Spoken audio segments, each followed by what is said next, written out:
Hello and welcome you back to Ninachalam Polytechnic video lecture classes. I am your faculty Dipankar Ghosh. In this video we are going to read about the various types of batteries which we are using in different type of electrical vehicles. First of all, let's start with the components of cells and batteries.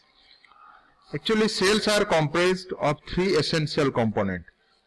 The first component is the anode, is the negative or reducing electrode that release electrons to the external circuit and oxidize during an electrochemical reaction. The next part is known as your cathode, and which is also known as the positive terminal. The cathode is the positive or oxidizing electrode that acquires electrons from the external circuit and is reduced during the electrochemical reaction. Next, the third and the important components is the electrolyte. The electrolyte is the medium that provides the ion transport mechanism between the cathode and anode of a cell. Electrolytes are often thought of as liquids such as water or other solvents with dissolved salts, acids or alkalis that are reduced for ionic conduction. It should, however, be noted that many batteries inducing the conventional batteries contain solid electrolytes that act as ionic conductors at room temperature. Here you can find in this diagram, here we are having this portion is known as the electrolyte, and here this is the cathode and this one is the anode. So next anode, what are the material what we are using for exhibit the following properties. So let us discuss about the anode materials and what is their properties. The first one is their effective reducing agent. The anode material should be exhibit the following property. Here you can find excellent efficient reducing agent, high coulombic output, good conductivity, stable, ease of fabrication, low cost. Metals such as zinc and lithium are often used in anode materials. So here these are the 5 properties or 6 properties what were must be often in an anode material, and the most common material for manufacturing anode are zinc and lithium. Then let's go to the next properties, which is known as your cathode. The cathode materials having efficient oxidizing agent, stable when it contact with the electrolyte, useful working voltage, ease of fabrication, and the last not the least is low cost. So the material which is more suitable, metal oxides such as are often used for cathode material. So all the metal oxide we are preferred for the manufacturing of the cathode. The most desirable anode cathode material combinations are those that result in lightweight cells with high voltage and capacity. Such combination may not be always be practical as a result of extrinsic factors such as material handling difficulty, relatively reactivity with other cell components, difficulty of fabrication, polarization tendencies, and cost prohibitive materials. So these are the important consideration for which the selection of cathode, anode and electrolyte. Now already we discussed up to cathode and anode. Now let us discuss with the electrolyte. So first of all, what is the properties of an electrolyte? These are strong ionic conductivity, non-electric conductivity, non-reactivity with electrode materials. Next property is resistance to temperature fluctuations, selfness in handling, and the last one is low cost. So now these are the 6 again the properties. And the aqueous solutions such as dissolved salts, acids and alkalis are often used as electrolytes. So these are the solution which we are generally used for the electrolytes. Now the key function of a battery in a PV system is to be provide power when other generating sources are unavailable, and hence batteries in PV system will experience continual charging and discharging cycle. All battery parameters are affected by battery changing and recharging cycle.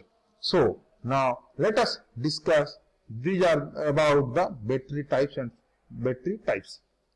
So now after going through the property, so actually in various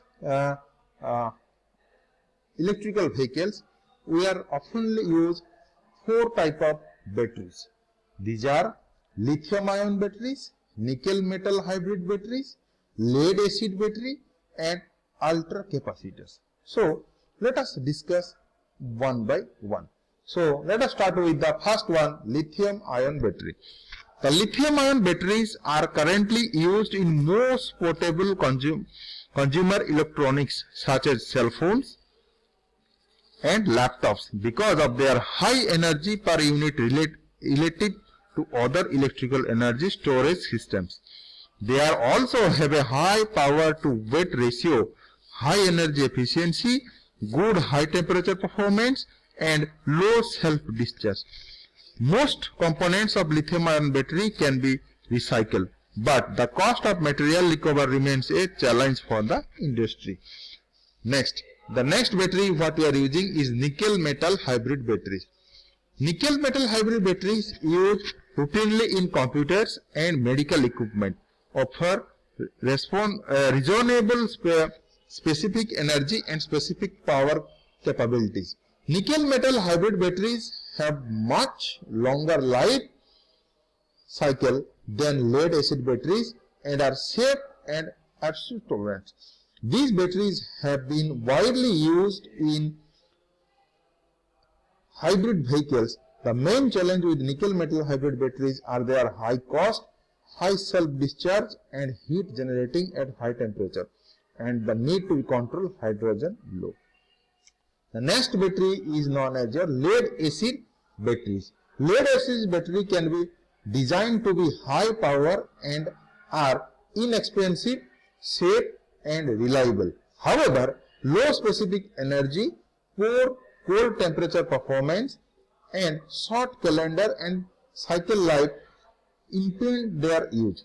Advanced high power lead acid batteries are being developed, but these batteries are only used in commercially available electric drive vehicles for auxiliary loads. Then last one is ultra capacitors. Ultra capacitors store energy in a polarized liquid between an electrode and an electrolyte. Energy store capacity increases as the liquid surface area increases.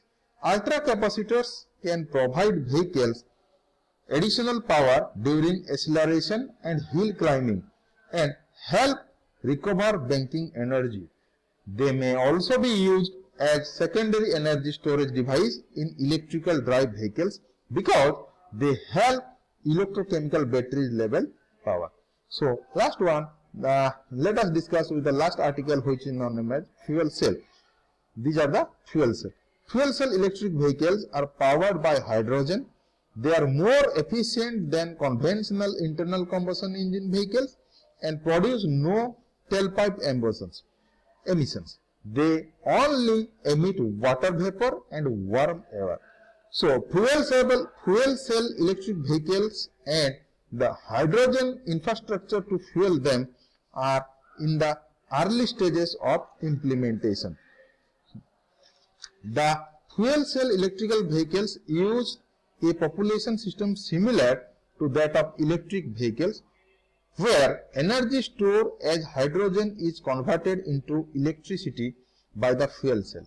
Unlike conventional internal combustion engine vehicles, these vehicles produce no harmful tailpipe emission. So, fuel cell electric vehicles are fueled with pure hydrogen gas stored in a tank on the vehicle. Similar to the conventional internal combustion engine vehicle, they can fuel in less than 4 minutes and have a driving range over 480 kilometers. Fuel cell electric vehicles are equipped with other advantageous technologies to increase efficiency, such as regeneration braking system, which captures the energy lost during braking and store it in a battery.